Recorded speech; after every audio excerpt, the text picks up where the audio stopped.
अस्सलाम वालेकुम नाज़रीन, welcome back to my channel. आज की वीडियो ख़ास तौर पर उन वालिदैन के लिए है जिनके बच्चों को बार बार बुखार हो जाता है या दांत निकलते वक्त जिस्म में दर्द और बेचैनी रहती है।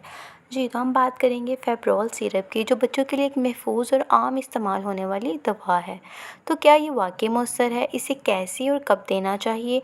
साइड इफ़ेक्ट्स क्या हैं? सब कुछ आपको बताऊंगी। वीडियो को आखिर तक ज़रूर देखें। तो वीडियो स्टार्ट करने से पहले चैनल को ज़रूर सब्सक्राइब कर लें ताकि आइंदा आने वाली इन्फॉर्मेटिव वीडियोस भी आप तक पहुंच सकें। फेब्रोल सिरप एक पैरासीटामोल बेस्ड दवा है जो बच्चों के बुखार, सर दर्द, जिस्म दर्द, दांत निकलने के दौरान होने वाली तकलीफ़ और टीके के बाद के बुखार के लिए दी जाती है। ये सिरप ज़्यादातर पाकिस्तानी घरों में मौजूद होता है। डॉक्टर्स भी आमतौर पर तजवीज़ करते हैं। मार्केट में मुख्तलिफ फ्लेवर्स जैसा कि स्ट्रॉबेरी या ऑरेंज में मिलता है ताकि बच्चे आसानी से पी सकें। इसके एक्टिव इंग्रेडिएंट्स और डोजेज की बात करें तो फेब्रोल सिरप का बुनियादी जुज़्व पैरासीटामोल है जो बच्चों के लिए एक महफूज मकदार में दिया जाता है, बशर्ते ये कि डॉक्टर की हिदायत पर दिया जाए। इसकी डोजेज की बात करें तो 6 माह से 1 साल के लिए बच्चों के लिए 2.5 ml यानी कि हाफ़ टी स्पून, 1 साल से 5 साल के बच्चों के लिए 5 ml, 5 साल से 10 साल के लिए 7.5 ml हर 6 से 8 घंटे के वक्फे से दें, मगर दिन में खुराक जो है वो 4 दफ़ा से ज़्यादा ना दें। हमेशा बच्चे के वज़न के मुताबिक खुराक दें और बेहतर है कि डॉक्टर से मशवरा ज़रूर कर लें।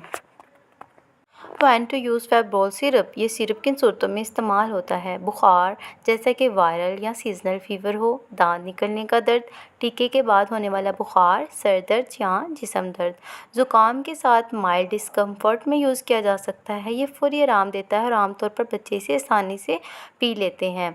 इसके इस्तेमाल के तरीक़े की बात करें तो पहले बोतल को अच्छी तरह से हिलाएं, मियारी ड्रॉपर या मेडिसिन स्पून इस्तेमाल करें, खुराक खाने के बाद दें, ख़ास तौर पर उन बच्चों को जिनका सेंसिटिव स्टमक है। बच्चे को दवा के बाद पानी या दूध पिलाना ज़रूरी नहीं है।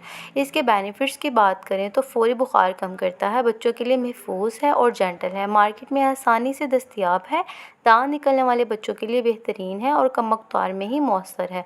कुछ एहतियाती तदाबीर की बात करें तो ओवरडोज ना करें, इससे बच्चे के जिगर को नुकसान हो सकता है। अगर बुखार ज़्यादा इस्तेमाल से भी नहीं उतर रहा तो फिर डॉक्टर से रजू करें। मुमकिन साइड इफ़ेक्ट्स में ये है नींद का आना, एलर्जी जो कि बहुत ही कम होती है, मैदे की हल्की सी तकलीफ़ हो सकती है।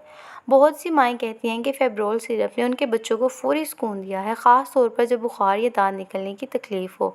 मेरा ज़ाती तजुर्बा भी मुस्बत रहा है, लेकिन मैं हमेशा खुराक का ख़ास ख्याल रखती हूँ और दिन में 3 से ज़्यादा दवा मुसलसल नहीं देती।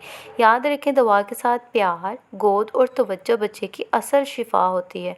तो नाज़रीन, अगर आपका बच्चा बुखार या दर्द में मुब्तला है तो फेब्रोल सिरप एक महफूज और आसान हल हो सकता है, लेकिन डॉक्टर की हिदायत के बगैर कभी भी खुद से दवा ना दें। वीडियो पसंद आई हो तो लाइक करें, कमेंट में अपना तजुर्बा बताएं और सब्सक्राइब करना तो बिल्कुल ना भूलें ताकि बच्चों की सेहत से मुतालिक मज़ीद वीडियोज़ आप तक पहुँचती रहें। अल्लाह हाफिज़। नेक्स्ट वीडियो में मिलते हैं किसी नए टॉपिक के साथ।